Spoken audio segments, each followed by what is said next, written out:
Autorisation parentale, check. Aptitude à l'aisance aquatique, autrement dit savoir nager, check. Fiche de liaison, check. C'est vrai qu'organiser une classe découverte demande un peu de travail. Mais quelle expérience! Je me souviendrai toute ma vie de ma première classe découverte. J'avais... Oh là là, c'était il y a bien longtemps. D'ailleurs, à l'époque, on ne parlait pas encore de classe découverte. Alors voici un petit message que j'adresse à tous les professeurs et les parents d'élèves de cycle 2 et 3 qui me suivent. Les classes découvertes peuvent parfois susciter un peu d'appréhension. Franchement, c'est s'inquiéter pour rien.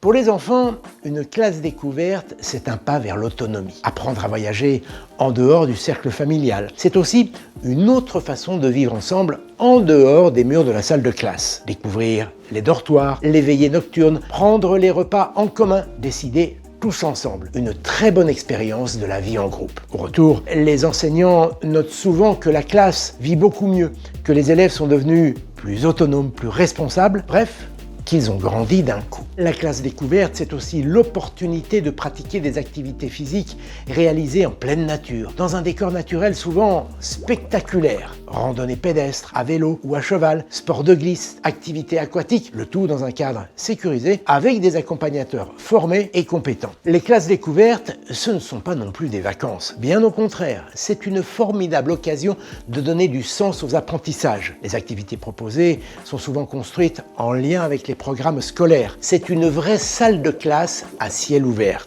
Et une fois de retour, c'est une matière sur laquelle les élèves vont pouvoir travailler toute l'année. C'est aussi une manière d'acquérir une sensibilité à la protection de la nature, de la biodiversité et de mieux comprendre les enjeux environnementaux. Alors je sais, il peut y avoir un frein, celui des finances. Mais sachez que des aides existent, des bourses de transport régionales, des aides des collectivités, les communes pour les primaires, les départements pour les collèges. Les chèques vacances et les bons de la cave sont également acceptés pour le paiement des séjours. N'hésitez pas à vous renseigner auprès des directeurs des centres de vacances pour toutes ces questions de financement et aussi pour construire votre projet pédagogique de classe découverte. Bon, en attendant de vivre le vôtre, je vous invite à regarder les classes grandeur nature que j'ai vécues en Auvergne-Rhône-Alpes.